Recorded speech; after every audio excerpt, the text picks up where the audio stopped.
Saudara, ada banyak sekali orang yang datang kepada saya, WA kepada saya, Bu, puluhan ribu tuh yang masuk. Ya, semua masalah, persoalan, pergumulan, masalah, persoalan, pergumulan. Banyak yang bertanya, kenapa Bu kita ini mengalami masalah?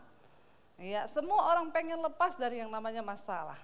Tapi kita harus mengerti apa kata firman Tuhan. Kita buka dulu Ayub 7 pasal yang pertama. Ayub pasal yang ke-7 ayat yang pertama, saudara, kalau kita lihat firman Tuhan berkata apa? Supaya kita tahu, supaya kita ini tidak mudah bersungut-sungut. Baca bersama Ayub 7 pasal yang 1, 1, 2, 3. Bukankah manusia harus bergumul di bumi dan ayat ini berkata, bukankah manusia harus bergumul di bumi dan hari-harinya seperti hari-hari orang upahan. Ya, yang pertama, selama kita ada di dunia ini, yang namanya masalah itu pasti ada. Ya, karena apa? Karena kita masih di bumi. Ayat ini berkata, ya, bukankah manusia harus bergumul selama dia masih ada di bumi. Jadi kalau saudara masih punya pergumulan, itu tandanya saudara masih ada di bumi, belum pindah alamat. Makanya kalau yang terlalu banyak mengeluh, tidak menerima hidup, banyak pergumulan, lalu datang bersungut-sungut, ya saya bilang, ya sudah gak kuat, kalau udah gak kuat mau pindah alamat. Ya, kalau kita masih ada di bumi pasti ada yang namanya pergumulan. Ya, tetapi pergumulan yang bagaimana, saudara? Ada orang yang bergumul itu karena ya kebodohannya sendiri. Mari kita berdoa kalau kita ada pergumulan, ada masalah, kita bertanya kepada Tuhan, ini masalah terjadi apakah karena kesalahan saya atau karena memang Tuhan izinkan, saya ini sudah benar lalu saya mengalami masalah. Kalau masalah itu karena kebodohan kita, maka mari kita bertobat. Ada orang itu tidak ada masalah, saudara, tapi dia jadi masalah di hidupnya. Satu kali saya pernah diketemukan sama seseorang, Bu doain teman saya Bu, kenapa? Dia tuh kaya banget tapi gak bisa menerima hidup. Lalu saya ketemu, saudara. Tapi teman saya ini dia bilang, ya apa ya, ya kalau dibilang percaya Tuhan yang percaya, tapi ya begitulah. Jadi dia punya anak dia menikah pertama, saudara. Menikah pertama anaknya perempuan 3. Lalu dia tidak bisa menerima karena dia cari anak cowok. Ini loh, masalah itu sebenarnya bukan masalah tapi dijadikan masalah. Sebenarnya kan orang sudah punya anak itu kan sudah puji Tuhan ya. Karena banyak orang yang tidak punya anak. Tapi tetap berkeras harus punya cowok. Akhirnya dia minta izin sama istri pertamanya, dia menikah lagi. Dengan harapan nanti dia punya istri yang kedua, dia punya anak, ya dia akan bisa punya anak cowok. Dari istri yang kedua dia punya anak 3 lagi. Yang pertama perempuan, yang kedua putri, yang ketiga wanita. Jadi dia punya anak 6 tapi semua perempuan. Masalah lagi, saudara, dia nggak mau. Lalu dia menikah sampai yang ketiga. Ya, menikah sampai yang ketiga, punya anak 2 tok. Yang pertama lahir wanita, yang kedua wedok, perempuan lagi. Jadi total anaknya 8 tapi semua perempuan. Lalu dia bilang sama anaknya gini deh, Papa, dia gak terima, mau menikah yang keempat kena impoten. Karena dia sakit gula. Ya, karena dia berpikir dia mau coba keluar dari masalahnya dengan caranya sendiri. Lalu akhirnya seperti itu. Lalu dia bilang sama anaknya yang paling tua, gini deh, Papa kan gak punya anak ya, gak punya anak perempuan. Jadi Papa berharap kamu itu menikah ya sama orang laki-laki, sama laki-laki tapi cari yang sesuai dengan suku kita. Supaya Papa itu bisa anggap dia anak sendiri. Karena kalau dari suku yang lain itu pasti Papa gak bisa anggap dia anak. Anaknya yang pertama jatuh cinta sama bule. Jatuh cinta sama bule karena bisnisnya itu join sama orang luar negeri, dia jatuh cinta sama buyernya yaitu bule saudara, orang ya Kanada. Bapaknya marah lagi karena dia berharap anaknya dapat pakle, dapatnya bule saudara. Jadi masalah saudara ya. Jadi masalahnya tidak pernah selesai. Sebenarnya kenapa? Ini kan sebenarnya bukan masalah. Kalau kita ini mampu bersyukur. Seringkali masalah itu kita yang buat sendiri. Ada seorang ibu datang kepada saya, Bu, saya itu enggak bahagia loh pernikahan saya. Kenapa? Suamimu selingkuh? Enggak.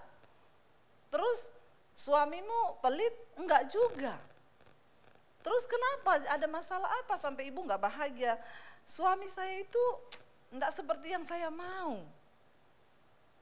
Saya tuh mau dia menyayangi saya, dia belai-belai saya. Aduh, alay lebay ya saudara. Saya bilang ibu itu bersyukur loh, suamimu sudah tidak selingkuh, itu sudah puji Tuhan, haleluya 12 kali. Benar gak ibu-ibu? Amin ibu-ibu? Ini aminnya kok kurang kompak ya? Ya karena saya ini banyak melayani ibu-ibu yang suaminya selingkuh nggak pulang lah. Kalau itu memang ya normal lah dia kecewa. Suami ibu selingkuh enggak, suami ibu pelit enggak, loh nggak pelit loh. Ya karena kalau bagi istri itu suami nggak selingkuh udah puji Tuhan. Masalah besar itu kalau suaminya juga pelit, ya itu masalah loh buat ibu-ibu. Amin nggak ibu-ibu? Weh baru kompak ini aminnya. Kalau ngomong soal pelit kompak ya amin ya. Karena banyak suami yang pelit, tapi di sini tidak ada. Wih, amin satu toh. Tidak ada yang ngaku maksudnya, ya. Saudara, ya hidup ini tuh kita akan berjalan dengan banyak persoalan, masalah. Karena ayat ini berkata, bukankah manusia itu harus bergumul di bumi dan hari-harinya seperti orang upahan. Tapi dengar baik, keputusan kita itu akan sangat menentukan masa depan kita. Bagaimana cara kita berespon menghadapi setiap masalah itu akan menentukan. Hari ini, keadaan saya hari ini itu adalah dampak dari saya berespon di masa yang lalu. Jangan pikir, oh setelah ikut Tuhan sungguh-sungguh gak ada masalah. Siapa yang bilang ikut Tuhan sungguh-sungguh gak ada masalah? Itu sesat. Ya, saya berpikir ketika kita ikut Yesus tidak ada masalah, salah saudara. Untuk berjalan di dalam panggilan, tadi pagi suami saya bersaksi. Saudara, kami ini melayani Tuhan, saya itu terima Tuhan Yesus tahun 95. Ya, papi saya haji, kakek saya ustadz, di Poso saya lahir. Jadi jangan main-main dengan saya ini orang Poso saudara. Ya lalu saya itu dilahirkan di Poso, saya bertobat tahun 95, singkat cerita saya mau bunuh diri lalu saya terima Tuhan Yesus. Ketika di dalam kegalauan saya bertanya, Tuhan apakah engkau itu ada? Kalau memang Tuhan itu ada, tunjukkan dirimu kepada saya secara pribadi. Lalu ketika saya mau bunuh diri, Tuhan datangi saya secara pribadi saudara. Dan disitulah saya menerima Yesus sebagai Tuhan dan Juru Selamat di dalam hidup saya. Jadi saya menjadi Kristen itu bukan KTP, karena orang tua Kristen lalu saya jadi Kristen. Saudara yang hanya menjadi Kristen hanya karena orang tuamu Kristen, saudara perlu berdoa supaya engkau mengalami Tuhan secara pribadi dan engkau menerima Tuhan di dalam hidupmu. Karena tidak semua orang Kristen sudah berjumpa dengan Tuhan Yesus. Tidak semua saudara, ya enggak semua. Tidak semua orang Kristen masuk surga. Hanya mereka yang sudah mengalami Tuhan secara pribadi yang akan bisa benar-benar memperoleh kehidupan yang kekal.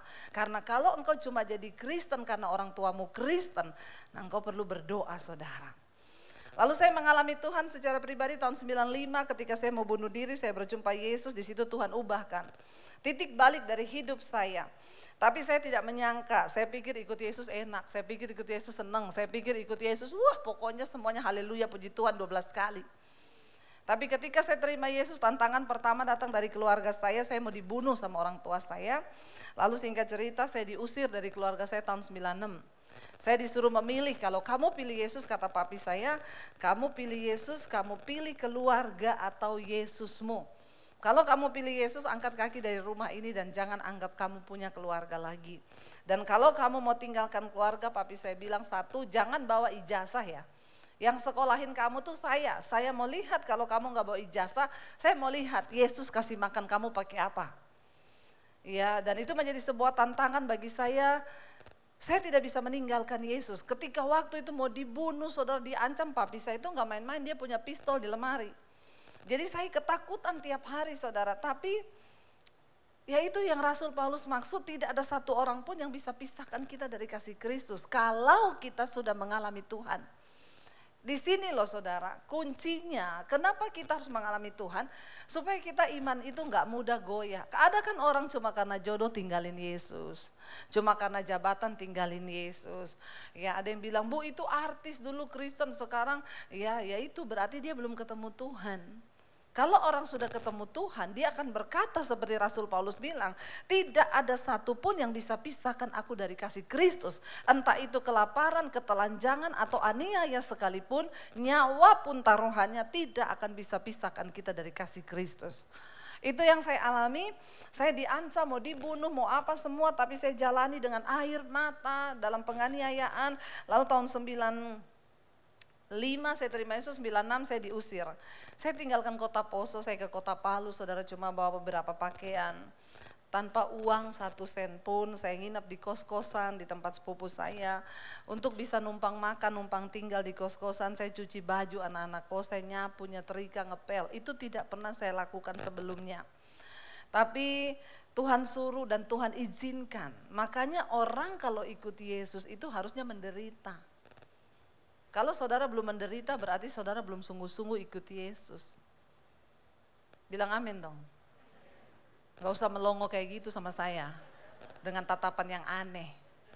Ya, kalau saudara belum menderita berarti engkau belum sungguh-sungguh ikut Tuhan Yesus. Kenapa? Ikut Yesus itu harus menderita. Yesus bilang barang siapa yang akan ingin jadi muridku, yang pertama sangkal dirimu, pikul salibmu, lalu ikut aku. Menyangkal diri itu enggak enak saudara. Kita bisa balas tapi kita enggak boleh balas. Enak enggak? Orang bikin jahat sama kita, kita bisa balas loh. Bisa banget saya balas. Tapi tidak boleh membalas. Itu kira-kira menderita enggak saudara? Menderita loh. Kita harus menyangkal daging kok. Saya loh bisa bikin jahat sama dia, balik bisa. Tapi Tuhan kok suruh saya doain dia. Bagi saudara itu menderita? Menderita loh. Nah kalau saudara belum sampai di titik itu, berarti engkau belum sungguh-sungguh menjadi murid Kristus. Makanya jangan pernah mimpi ikut Yesus seneng, ikut Yesus bahagia. Engkau terlalu banyak nonton iklan tentang kekristenan. Karena banyak pendeta-pendeta yang suka ngomong dan khotbah soal iklan-iklan yang manis tentang kekristenan. Ikut Yesus seneng, pokoknya ikut Yesus begini, ikut Yesus. No. Syarat mengikuti Yesus, sangkal dirimu, pikul salibmu, ikut dia. Kalau engkau tidak mampu menyangkal dirimu, engkau enggak mau pikul salibmu, maka jangan ikut Yesus. Mematikan kedagingan itu enggak enak saudara. Ya loh, kita ini berhak loh membenci dia karena dia jahat sama saya Bu. Tapi Yesus bilang kamu enggak boleh benci. Doakan dia, mintalah berkat. Amin. Ya, kita orang benci sama kita bisa loh. Ada orang datang, Bu saya itu kepahitan Bu, bagaimana supaya saya nggak kepahitan? Ya doakan, kan Tuhan udah bilang. Kalau engkau berdoa minta berkat bagi dia, maka engkau nggak mungkin kepahitan lagi. Karena engkau mendoakan dia. Kenapa kita harus berdoa memberkati orang yang menyakiti kita? Itu penawar racun kepahitan bagi hidup kita. Saya sih berdoa Bu bagi dia Bu, tapi saya berdoa Tuhan balaskan dia lipat kali ganda Tuhan. Dikutuk 7 turunan dalam nama Yesus, celaka mati.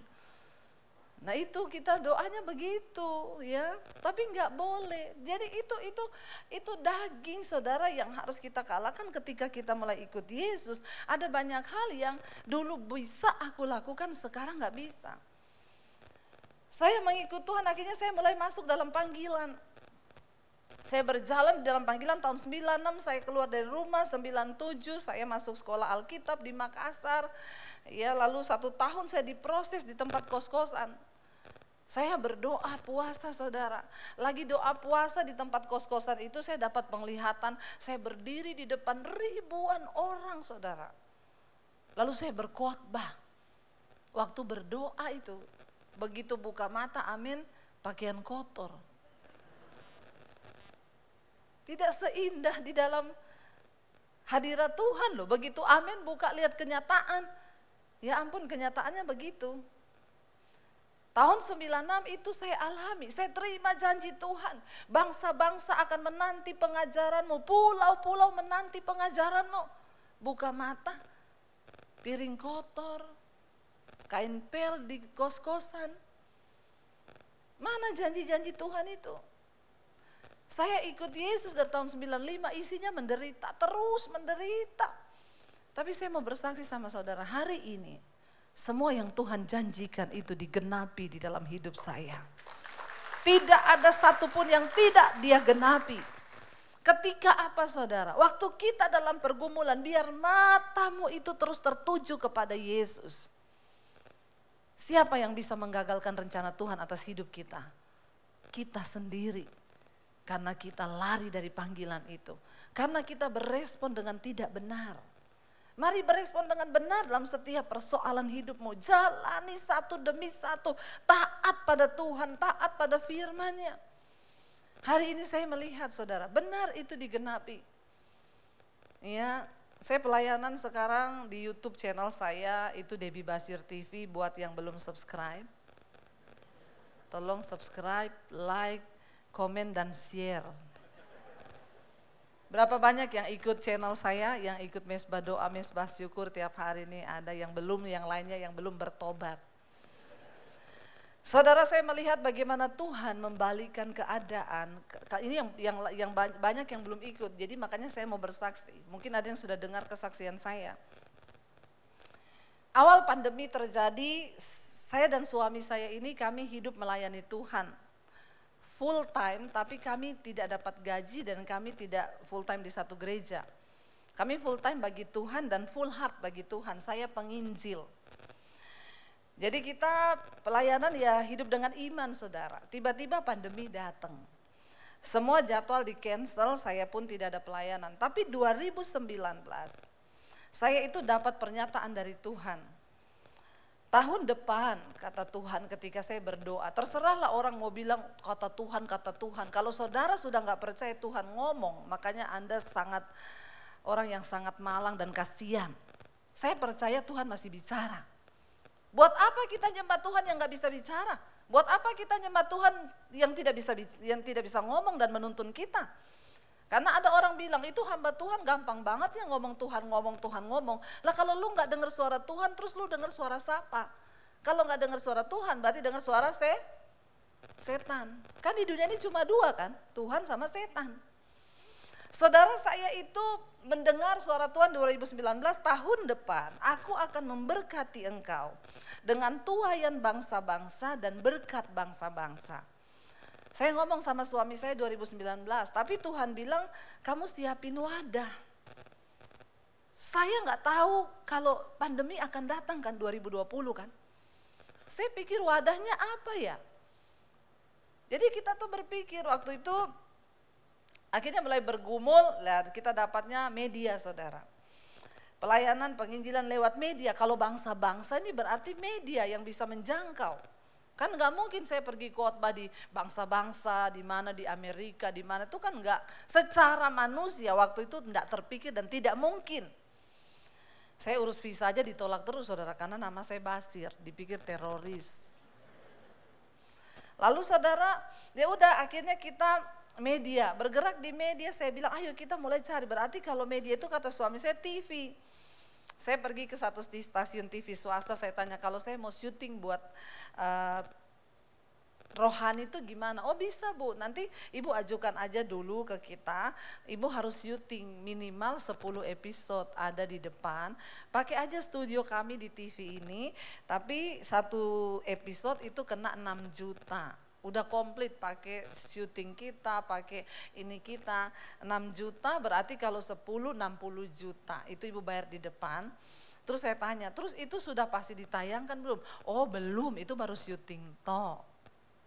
Nah terus kalau tayang ya kita harus bicarakan lagi, nanti ada bagian yang edit, dia juga harus melihat ini layak untuk tayang atau tidak, masuk ke acara mana.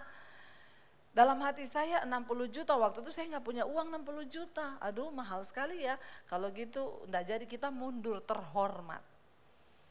Saudara, hari ini saya dikejar stasiun TV itu. Ibu mau tayang berapa kali, ibu mau rekam berapa kali, kami ikut maunya ibu. Saya bilang, saya berdoa dulu. Benar saudara, Tuhan itu luar biasa. Akhirnya saya itu karena nggak tahu, kita tanya, aduh mahal apa-apa.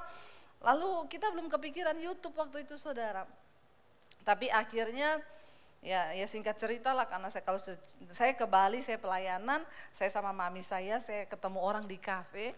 Di kafe itu ada orang lagi syuting, produsernya duduk di samping meja saya. Saya tanya, ini lagi bikin apa Pak? Oh kita lagi bikin TV Bu. TV untuk apa? Di YouTube. Oh memang YouTube bisa? Oh sekarang semua sudah beralih ke YouTube Bu. 2019 awal. Oh gitu ya. Saya tanya sama dia, saya saking bersemangat kan. Ih kalau bisa, berarti kalau gitu saya juga bisa ya bikin YouTube ya. Dia tuh melihat saya dengan muka yang agak-agak ngajak berantem. Dia lihat saya saudara sambil sinis banget ngomong, ya semua juga orang bisa, ibu punya konten apa? Yang penting tuh konten. Saya bilang biasa aja, keles. Orang cuma tanya juga, lu ngajak berantem lo bawaannya. Terus saya bilang gini sama dia, karena dia lagi buka-buka YouTube, peralatannya di situ banyak. Coba klik nama saya Mas di YouTube. Siapa? Debbie Basir gitu. Karena ada gereja persekutuan yang sudah angkat-angkat khotbah saya di YouTube. Dia klik Debbie Basir, dia bilang, oh ibu pendeta, iya. Ini ada yang nonton punya ibu sampai ratusan ribu loh.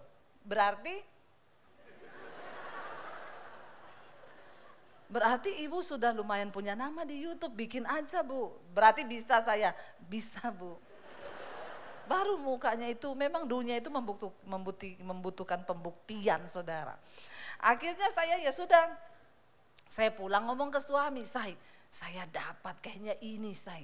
Suami saya itu garu-garu kepala sambil ngomong, opo meneh, iki opo meneh, YouTube. Saya itu punya channel YouTube sudah dari 2018 apa 2017, tapi nggak pernah dipakai, cuma punya aja.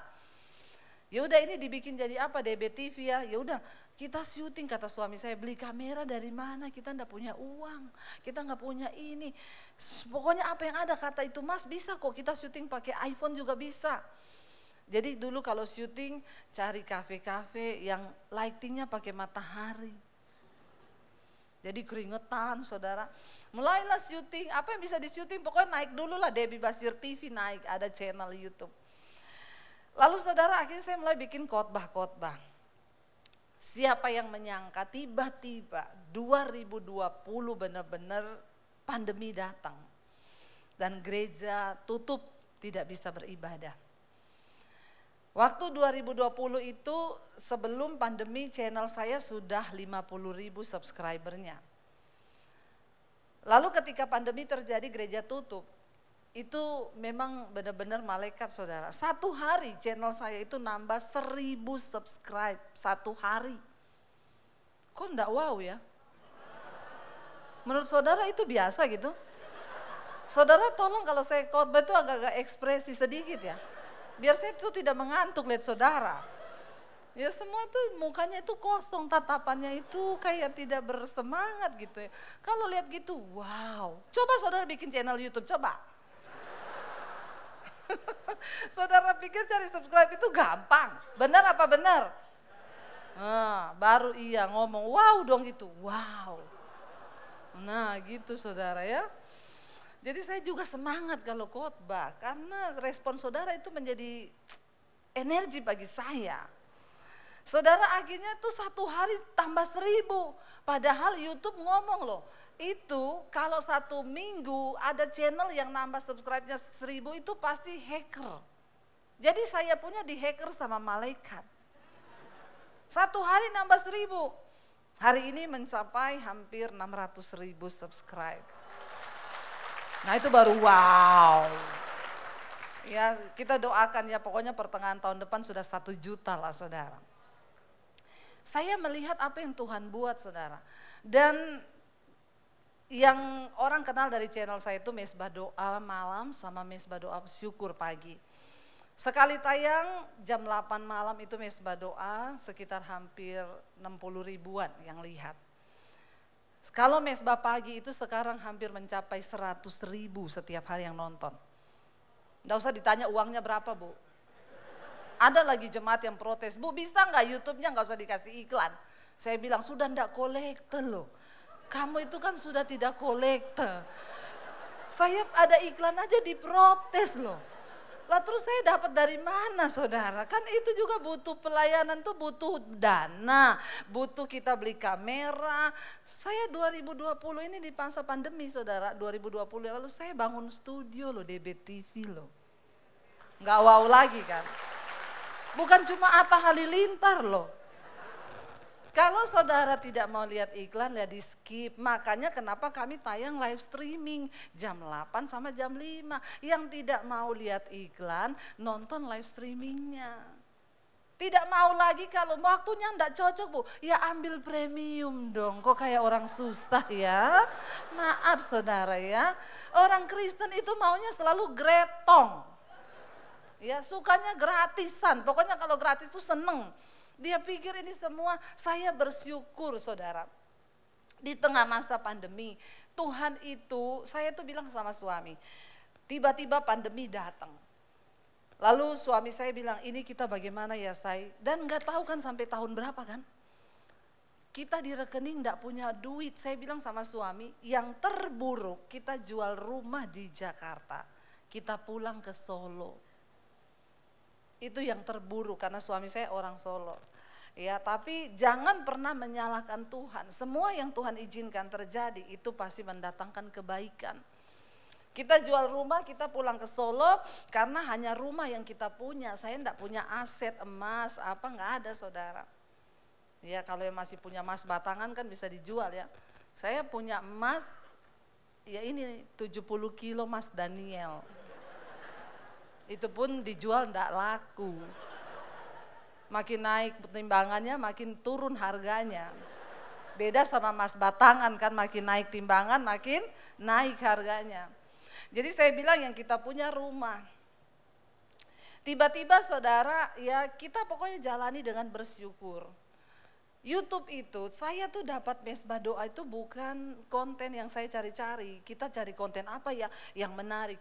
Jadi ketika pandemi itu orang bunuh-bunuhan, orang mati-mati mayat itu di syuting. Saya itu dapat inbox dari YouTube di creator itu di HP saya. Selamat Debbie Basir TV, Anda bisa live dari handphone. Saya dapat fasilitas itu. Lalu saya iseng, saya pencet gambar kameranya dari HP. Tiba-tiba saya sudah live di YouTube. Orang udah masuk di live chatnya, Shalom Bu Debbie, Bu apa yang terjadi ya Bu, ini kenapa Bu, semua pada mati-mati, ini ada apa? Suami saya itu dari sebelah sana manggil saya ngomong, say itu kamu live di YouTube, matiin. Saya bingung bagaimana, saya nggak tahu. Kenapa kamu pencet itu, tutup. Tapi tuh jemaat udah masuk, Shalom Bu. Jadi saya tuh sambil ngomong, iya berdoa ya saudara, kita enggak tahu, berdoa saja Tuhan pokoknya punya pegang kendali. Firman Tuhan berkata di dalam Roma pasal 8 cuma begitu. Suami saya di sana cuma sibuk, tutup, matiin. Karena di kamar saudara, nah dia lagi di keyboard, saya bilang daripada lu begitu main musik, main cepet. Jadi saudara itu spontan malam itu suami saya main, saya akhirnya berdoa, saudara jangan takut Tuhan tuh punya rencana, semua yang masuk itu kasih gambar nangis. Dan setelah itu mereka gini, Bu Debbie besok malam lagi ya. Loh, saudara kan kita nih nggak tahu, tapi waktu itu memang mencekam sekali. Jadi saya langsung, ya udah besok malam kita masih tetap pakai handphone, tapi sudah pakai tiang. Ditaruh di depan, saya duduk di samping keyboard. Sudah agak ditata sedikit saudara, walaupun kadang masih putus-putus karena kadang sinyal nggak ada. Tapi tidak ada yang menduga. Saya pikir waktu itu pasti cuma karena pandemi ya, setelah pandemi nanti sudah selesai orang pasti turun yang ikut. Ternyata saudara, itu setelah pandemi ya sekarang, yaitu saya melihat setiap malam itu mesbah doa hampir 60.000, mesbah pagi sekarang hampir 100.000. Ini waktunya sudah habis ya, udah 00 loh Pak. Padahal saya baru pembukaan nih, belum khotbah loh ini. Terus bagaimana nih saudara ya, habis waktu kita ya. Saudara, jadi saya mau bilang hari ini, setiap kita itu pasti akan diizinkan Tuhan mengalami pencobaan. Tapi yang terpenting adalah bagaimana cara kita memandang, bagaimana cara kita berespon di tengah pencobaan itu. Saya cuma pengen kita baca ayat, yuk, udah selesai soalnya belum baca ayat lagi. Ibrani pasal 12 ayat yang keempat mulai saudara. Firman Tuhan berkata begini.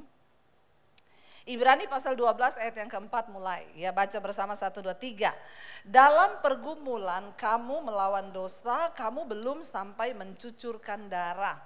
Dan sudah lupakah kamu akan nasihat yang berbicara kepada kamu seperti kepada anak-anak, ayat yang berikutnya. Hai anakku, janganlah anggap enteng didikan Tuhan dan janganlah putus asa apabila diperingatkannya.